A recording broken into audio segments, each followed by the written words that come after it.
നമസ്കാരം. മലയാളി വാർത്തയിലേക്ക് സ്വാഗതം. ഒരു മാതാവിൻ്റെ ദുഃഖം, ഒരു മകളുടെ കരച്ചിലിന് പിടഞ്ഞു നിന്നു പോകുന്ന ആ അമ്മ. യമനിലെ കഴുമരത്തിലേക്കുള്ള ദിനങ്ങളിനി കണ്ണീർ കയറ്റങ്ങൾക്കിടയിലായിരുന്നു നിമിഷപ്രിയ ഇതുവരെ. മലയാളികളുടെയും മനുഷ്യാവകാശ പ്രവർത്തകരുടെയും ആ സ്വരം മുഴുവനായും നിമിഷപ്രിയയുടെ ഒരൊറ്റ വാക്കിനായിരുന്നു: രക്ഷിക്കണം. ഇപ്പോഴിതാ നിമിഷപ്രിയയുടെ വധശിക്ഷ താൽക്കാലികമായി നീട്ടിവെച്ചു എന്ന വാർത്ത പുറത്തുവരികയാണ്. ജീവൻ നിലനിർത്തുവാൻ ലഭിച്ച ഈ അവസരം ഇനി നമ്മൾ കൈവിടുമോ? ഇതൊരു നിയമവിജയം മാത്രമല്ല, ഒരു അമ്മയുടെ കണ്ണീരിനുള്ള മറുപടി കൂടിയാണ്. ഒരു മകളെ തിരിച്ചു പിടിക്കുവാനുള്ള നാടിൻ്റെ ഉണർവാണ്. ഇനി എന്തു നടക്കും? അവളുടെ മോചനത്തിന് വാതിലുകൾ തുറക്കുമോ? നിമിഷയുടെ മോചനത്തിനായി നിരവധി പേരാണ് ഇടപെടുന്നത്. 2015 ജോലി തേടി യമനിലേക്ക് പോയ നിമിഷ ഒരു ഫാർമസി പ്രവർത്തിപ്പിക്കുകയായിരുന്നു. സഹതൊഴിലാളിയായി തലാൽ മഹദിയും ജോലി ചെയ്യുന്നുണ്ടായിരുന്നു. എന്നാൽ പിന്നീട് അതിരുവിട്ട ബന്ധം, അതിക്രമം, അടിയന്തരമായി രക്ഷപ്പെടുവാനുള്ള ശ്രമം എല്ലാം ചേർന്നാണ് വിഷയം കൊലപാതകത്തിലേക്ക് അവസാനിച്ചത്. നിമിഷപ്രിയയുടെ മൊഴി അനുസരിച്ച് തലാൽ മദ്യപിച്ച് അധിക്ഷേപിക്കുകയും തൻ്റെ പണം തിരിച്ചു കൊടുക്കണമെന്നൊക്കെ ആവശ്യപ്പെടുകയും ഭീഷണി മുഴക്കുകയും ചെയ്തിരുന്നു. തൻ്റെ അമ്മയെയും കുട്ടിയെയും കാണാൻ പോലും അനുവാദം നൽകിയില്ലെന്നായിരുന്നു ആരോപണം. ഒടുവിൽ ഒരു നഴ്സ് എന്ന നിലയിൽ ട്രാൻക്വിറ്റിലിസ് മരുന്ന് ഉപയോഗിച്ച് തലാലിനെ മയക്കിക്കെടുത്തി രക്ഷപ്പെടുവാൻ ശ്രമിക്കുകയായിരുന്നു. പക്ഷേ ആ മരുന്ന് അമിതമായപ്പോൾ അയാൾ മരിച്ചു. കേസ് യമനിൽ വലിയ പ്രാധാന്യമുള്ളതായി തീർന്നു.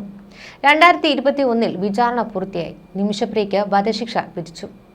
വധശിക്ഷ കാത്തിരിക്കുന്ന നിമിഷപ്രിയയെ രക്ഷിക്കുവാനുള്ള ശ്രമങ്ങളൊക്കെ ഇപ്പോഴും പുതിയ രൂപത്തിലേക്കാണ് എത്തിയിരിക്കുന്നത്. കേന്ദ്രത്തിന്റെ ഭാഗത്തു നിന്നും കേരള സർക്കാരിന്റെ ഭാഗത്തു നിന്നും ഒട്ടേറെ തലങ്ങളിൽ നിന്നുമൊക്കെ ശ്രമങ്ങൾ നടന്നു വരികയാണ്. IFCC സംഘടനയാണ് ഇപ്പോൾ സമാധാനത്തിലേക്കുള്ള സംഭാഷണങ്ങളൊക്കെ നയിച്ചുകൊണ്ടിരിക്കുന്നത്. ഈ ഇടപെടലുകൾക്ക് യമൻ ഭരണകൂടത്തിൽ ചില അംഗീകാരങ്ങളും ലഭിച്ചിരുന്നു.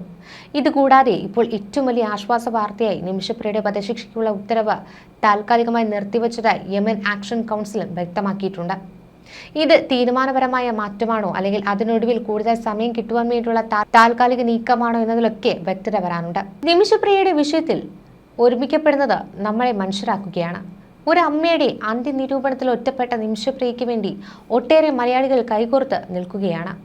രാജ്യങ്ങളിൽ പല രീതിയിലും ചർച്ച ചെയ്യപ്പെടുന്ന ഒരു വിഷയമായി ഇത് മാറി. വധശിക്ഷ നടപ്പിലാകുന്ന ദിനം അനിശ്ചിതമായി നീട്ടിയിരിക്കുന്നു. പക്ഷേ അതൊരു അവസരമാണ്. ജീവിതത്തിലേക്ക് തിരിച്ചു വരുവാൻ, തെറ്റുകൾ തിരുത്താനാകുന്ന ഒരവസരം. പ്രസിദ്ധ സൂഫി പണ്ഡിതനായ ഷെയ്ഖ് ഹബീബ് ഉമറിന്റെ നേതൃത്വത്തിലൊക്കെയാണ് ചർച്ച നടന്നു വരുന്നത്. യമൻ ഭരണകൂട പ്രതിനിധി, സുപ്രീം കോടതി ജഡ്ജ്, കൊല്ലപ്പെട്ട തലാലിന്റെ സഹോദരൻ എന്നിവർ ഈ ചർച്ചയിൽ പങ്കെടുക്കുന്നുണ്ട്.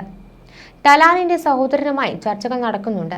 കാന്തപുരം AP അബൂബക്കർ മുസ്ലിയാരുടെ ഇടപെടലിനെ തുടർന്നാണ് യമനിലെ സൂഫി പണ്ഡിതൻ ഷെയ്ഖ് ഹബീബ് ഉമർ വിഷയത്തിൽ ഇടപെട്ടത്. നിമിഷപ്രിയയുടെ മോചനത്തിനായി അതിവേഗ നീക്കമാണ് നിലവിൽ നടക്കുന്നതെന്ന് മോചനത്തിനു വേണ്ടി പ്രവർത്തിക്കുന്ന ആക്ഷൻ കൗൺസിൽ ഭാരവാഹികൾ അറിയിക്കുന്നു. കൊല്ലപ്പെട്ട തലാലിന്റെ കുടുംബവുമായി നിമിഷപ്രിയയുടെ ബന്ധുക്കൾക്കോ മോചനത്തിനു വേണ്ടി പ്രവർത്തിക്കുന്ന ആക്ഷൻ കൗൺസിലിനോ സാധിച്ചിരുന്നില്ല. യമനിലെ പ്രത്യേക സാഹചര്യങ്ങളും രാഷ്ട്രീയ പ്രതിസന്ധികളുമൊക്കെയാണ് ഇതിന് കാരണം. നിമിഷപ്രിയ കഴിയുന്ന സന പ്രദേശം ഭരിക്കുന്ന ഹൂതി പിന്തുണയുള്ള ഭരണകൂടവുമായി ബന്ധപ്പെടുവാനുള്ള മാർഗമില്ലാത്തതും തടസ്സമായി. യമനിലേക്ക് ചർച്ചയ്ക്കായി ഇന്ത്യൻ പൗരന്മാർക്ക് നേരിട്ട് പോകുവാനുള്ള പ്രയാസങ്ങളും നിലനിന്നിരുന്നു. കൊല്ലപ്പെട്ട തലാലിന്റെ കുടുംബവുമായി ചർച്ച നടത്തുവാൻ ഗ്രാമമുഖ്യന്മാർ വഴി മാത്രമേ സാധ്യമാകുമായിരുന്നുള്ളൂ. ഇതിനെ മറികടക്കുവാൻ നിരവധി കടമ്പകൾ ഉണ്ടായിരുന്നു. നേരത്തെ ഈ വഴിയുള്ള ചർച്ചകൾക്കായി ഏറെ ശ്രമം നടന്നുവെങ്കിലും അതും പൂർണ്ണമായി വിജയിച്ചില്ല. നിരവധി പ്രതിസന്ധികൾക്കിടയിലും മോചന ശ്രമം നടക്കുന്നതിനിടെയാണ് വധശിക്ഷ നടപ്പാകുന്നത് സംബന്ധിച്ച് വീണ്ടും അറിയിപ്പുണ്ടായത്. കേസ് അവസാനിച്ചിട്ടില്ലെന്ന് കേന്ദ്ര സർക്കാർ അറിയിക്കുന്നുണ്ട്. നിലവിൽ വധശിക്ഷ നീട്ടുക മാത്രമാണുണ്ടായത്. നിമിഷപ്രിയ വിഷയത്തിൽ ഇടപെട്ടത് ജനങ്ങൾക്ക് നന്മ ചെയ്യുവാൻ കർത്തവ്യമാണെന്ന ബോധ്യത്തിൽ വധശിക്ഷയ്ക്ക് പകരം കൊല്ലപ്പെട്ടയാളുടെ ബന്ധുക്കൾക്ക് ദിയാദനം നൽകി പ്രായശ്ചിത്തം നടത്തുവാൻ ഇസ്ലാമിൽ വ്യവസ്ഥയുണ്ട്. ഇതനുസരിച്ചാണ് ഞങ്ങൾ ഇടപെട്ടതെന്നാണ് കാന്തപുരം AP അബൂബക്കർ മുസ്ലിയാർ പ്രതികരിച്ചത്. നിമിഷപ്രിയ കേസിൽ പ്രതീക്ഷ അവസാനിച്ചുവെന്ന് കരുതിയ സമയത്താണ് കാന്തപുരം നടത്തിയ ഇടപെടൽ മലയാളികളെ സംബന്ധിച്ച് ഏറെ പ്രതീക്ഷ നൽകുന്നത്. കാന്തപുരം AP അബൂബക്കർ മുസ്ലിയാരുടെ നേതൃത്വത്തിൽ യമനിൽ നടക്കുന്ന ചർച്ചയിൽ വലിയ പ്രതീക്ഷയുണ്ടെന്ന് സേവ് നിമിഷപ്രിയ ആക്ഷൻ കൗൺസിൽ ഭാരവാഹികൾ അടക്കം നേരത്തെ അറിയിച്ചിരുന്നു. വിഷയത്തിൽ കാന്തപുരം ഉസ്താദിന്റെ ഇടപെടൽ വലിയ രീതിയിൽ ഗുണം ചെയ്തുവെന്നാണ് കോർ കമ്മിറ്റി അംഗം K സജീവ് കുമാറിന്റെ പ്രതികരണം വന്നത്. ഉസ്താദിന് യമനിലുള്ള ബന്ധമാണ് ഏറെ സഹായകരമായത്. നിമിഷപ്രിയക്കെതിരായ വധശിക്ഷ നിർത്തലാക്കുമെന്ന് തന്നെയാണ് പ്രതീക്ഷിക്കുന്നതെന്നും അവർ പങ്കുവച്ചിരുന്നു. സനയിൽ ഒരു ക്ലിനിക്കിൽ നഴ്സായിട്ടാണ് നിമിഷ പ്രവാസ ജീവിതം ആരംഭിച്ചത്. ഭർത്താവ് യമനിൽ വെൽഡറായി ജോലി ചെയ്യുകയായിരുന്നു. എന്നാൽ ഇരുവരുടെയും കുറഞ്ഞ സാലറിയും 1.5 വയസ്സുള്ള മകളുടെ ഭാവിയും ഒക്കെ നോക്കി 2014 ഏപ്രിലിൽ നിമിഷയുടെ ഭർത്താവ് ടോമി തോമസ് മകളെയും കൂട്ടി നാട്ടിലേക്ക് തിരിച്ചു. 2014 നിമിഷ കൊല്ലപ്പെട്ട തലാൽ അബ്ദു മഹദിയുമായി പരിചയപ്പെടുന്നതും നിമിഷയും ഭർത്താവും യമനിൽ ഒരു ക്ലിനിക്ക് തുടങ്ങുവാൻ ആലോചനയിട്ടതും. പക്ഷേ യമനിൽ ക്ലിനിക് ലൈസൻസ് ലഭിക്കുവാൻ ഒരു യമൻ പൗരന്റെ സഹായം ആവശ്യമായതോടെ പരിചയക്കാരനും യമൻ പൗരനുമായ തലാലിനെ നിമിഷ നിർദ്ദേശിച്ചു. പക്ഷേ നിമിഷ ലൈസൻസിനായി തലാലിന്റെ സഹായം തേടിയിട്ടില്ലെന്നാണ് ഭർത്താവ് ടോമി പറയുന്നത്. അങ്ങനെ നിമിഷ 2015 ക്ലിനിക് ആരംഭിച്ചു. എന്നാൽ യമനിൽ ആഭ്യന്തര യുദ്ധ പ്രഖ്യാപനമുണ്ടായ സാഹചര്യത്തിൽ പുതിയ വിസയ്ക്ക് അനുമതി ഇല്ലാതായതോടെ നിമിഷയുടെ ഭർത്താവിനും കുട്ടിക്കും തിരിച്ചു വരുവാൻ കഴിഞ്ഞില്ല. ഇതോടെയായിരുന്നു തലാലിന്റെ ഉപദ്രവം ആരംഭിച്ചത്. ശാരീരിക ആക്രമണവും സുഹൃത്തുക്കൾക്കൊപ്പം ലൈംഗിക ബന്ധത്തിൽ ഏർപ്പെടുവാൻ ഭീഷണിപ്പെടുത്തുകയും ചെയ്തതായി നിമിഷ പറഞ്ഞിരുന്നു. 2017 ജൂലൈയിൽ മയക്കുമരുന്ന് കുത്തിവെച്ചാണ് നിമിഷ തലാലിനെ കൊലപ്പെടുത്തിയത്. എന്നാൽ കൊല്ലാൻ ഉദ്ദേശിച്ചിട്ടില്ലെന്നും തലാലിന്റെ കൈവശമുണ്ടായിരുന്ന പാസ്പോർട്ട് വീണ്ടെടുക്കുകയായിരുന്നു ലക്ഷ്യമെന്നുമാണ് നിമിഷ പറഞ്ഞത്. തന്റെ പ്രശ്നങ്ങൾ അറിഞ്ഞ് ജയിൽ വാർഡൻ തലാലിൽ നിന്ന് രക്ഷപ്പെടുവാൻ പാസ്പോർട്ട് സ്വന്തമാക്കണമെന്നും അതിനായി അയാളെ മയക്കുവാൻ ശ്രമിക്കണമെന്നും പറഞ്ഞു. അവസരം ലഭിച്ചപ്പോൾ നിമിഷ തലാലിന്റെ മേൽ കൊറ്റാമൻ എന്ന മയക്കുമരുന്ന് കുത്തിവെക്കുകയായിരുന്നു. കുറച്ചു മിനിറ്റുകൾക്ക് ശേഷം അയാൾ മയങ്ങി വീണുവെങ്കിലും മരിച്ചു.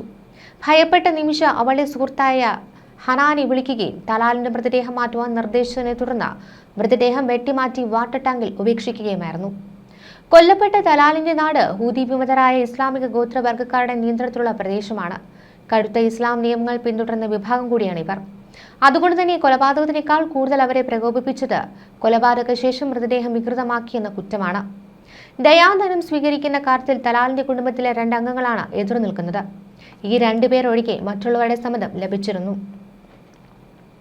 ഇതിനിടെയായിരുന്നു വധശിക്ഷ റദ്ദാക്കണമെന്ന ആവശ്യവും സനയിലെ കോടതി പരിഗണിക്കുന്നത്. വധശിക്ഷ മരവിപ്പിക്കണമെന്നാണ് ആവശ്യം. ഹൂതികളുടെ നിയന്ത്രണത്തിലുള്ള കോടതിയിലാണ് സന. വധശിക്ഷ നീട്ടിവെക്കുന്നതിനെ തലാലിന്റെ കുടുംബം എതിർത്തില്ലെന്നും വധശിക്ഷ റദ്ദാക്കണമെന്നുമാണ് കോടതിയിൽ ആവശ്യപ്പെട്ടിരിക്കുന്നത്.